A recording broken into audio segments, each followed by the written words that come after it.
इसवी सन 1034 मध्ये महाराजा सुहेलदेव यांनी सलार मसूदच्या सैन्यांचा संहार केला.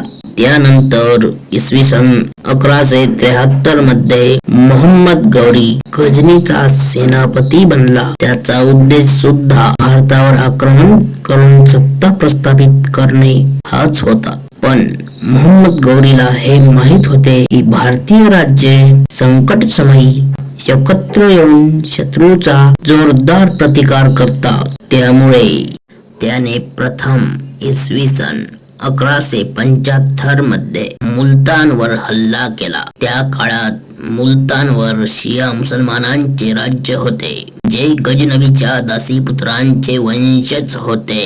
गौरीच्या हल्ल्यात त्याला विजय मिळाला आणि या विजयाने तो अति आनंदित झाला. विजयाच्या या उन्मादात गौरीने इसवी सन 1178 मध्ये गुजरातवर हल्ला केला. मात्र राजा भीमदेव सोळंकी यांच्या सैन्याने त्याला असे धडे शिकवले की गौरीला जीव वाचवण्यासाठी मुलतान पर्यंत पळ काढावा लागला. या पराभवानंतर गौरीला उमगले की भारतावर राज्य करायचे असेल तर प्रथम पंजाबवर नियंत्रण मिळवणे गरजेचे आहे. यानंतर गौरीने सियालकोट आणि लाहोर काबीज केले. विजयाच्या आनंदात पुढे गौरीने भटिंडा किल्ल्यांवर आक्रमण केले. मात्र त्याला माहिती नव्हते हा प्रदेश कुणाच्या अधिपत्याखाली आहे. मोहम्मद गौरीच्या हल्ल्याची बातमी अजमेरच्या राजवाड्यात पोहोचली. त्यावेळी अजमेरचा अधिपती म्हणजे शूरवीर महापराक्रमी सम्राट पृथ्वीराज चौहान होते, ज्यांच्या योद्ध्यांच्या शौर्यांची कीर्ती दूर दूर पसरली होती. सम्राट पृथ्वीराज चौहान यांच्याकडे तब्बल 790 वर्षापूर्वीची अद्वितीय चौहानी तलवार होती. या तलवारी माँ भवानी यांचे वास होते. मातृभूमीच्या रक्षणाची ऊर्जा नांदत होती.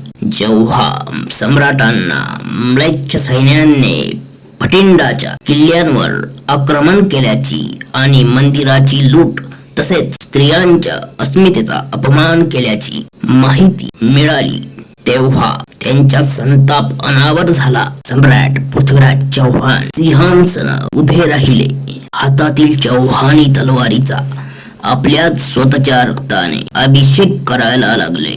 आपल्या दादा अनुराग यांची आठवण काढत ते गर्जले. 7वी शताब्दीमध्ये त्यांच्या एका दादा परदादांनी हजारो तुर्क शत्रूंना यमाच्या सदनी पाठवून त्यांच्या मृतदेहांचे ढीग अन्नासागर तलावात टाकले होते.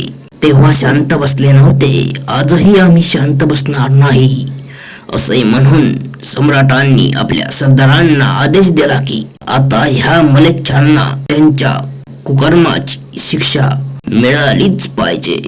एका हातात भगवा ध्वज, दुसऱ्या हातात चौहानी तलवार आणि मुखावर मातृभूमीच्या रक्षणाची तेजस्वी धाग घेऊन सम्राट पृथ्वीराज चौहान आपल्या सैन्यांच्या पुढे निघाले. जय जय भवानी, हर हर महादेवांचा गजरात, भटिंडाचा रणसंग्राम. सम्राट पृथ्वीराज चौहान यांच्या नेतृत्वाखाली वीर नरेश मेहता 25,000 सैन्यांसह, पतिया नरेश 2,000 घोडेस्वारांसह आणि गोपाल सिंह चौहान 3,000 धनुर्धार्यांसह युद्धभूमीवर उतरले. वीर पृथ्वीराज चौहान यांनी आपल्या तलवारीचा असा तडाखा दिला की 10 सैनिकांचे मस्तक धडा वेगळे झाले. गौरीला हे कळून चुकले. हा मुकाबला करणे त्यांच्यासाठी घातक ठरेल. गौरीला पळून जाण्याशिवाय पर्याय उरला नाही. त्याच वेळी वीर गोविंदराय यांनी भाला भिरकावला, जो सरळ मोहम्मद गौरींच्या पायात जाऊन घुसला.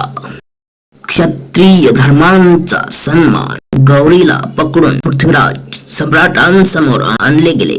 गौरी त्यांच्या पायात पडून क्षमा मागू लागला. त्यावेळी पृथ्वीराज सम्राटांनी आपल्या सरदारांना सांगितले, हारलेल्याला शत्रूला ठार मारणे हे क्षत्रिय धर्माला धरून नाही. रणभूमीत शत्रूला पराभूत करणे हीच खरी वीरता आहे. हारलेल्या शत्रूला क्षमा करणे हीच आपली संस्कृती आहे. या विजयाच्या आनंदात सम्राट पृथ्वीराज चौहान यांनी भटिंडा आपल्या साम्राज्यात समाविष्ट केले. विजयाचा भगवा ध्वज भटिंडाच्या किल्ल्यांवर फडकत होता. या विजयानंतर सम्राट पृथ्वीराज चौहान यांना सम्राट विक्रमादित्य या उपाधीने गौरवण्यात आले.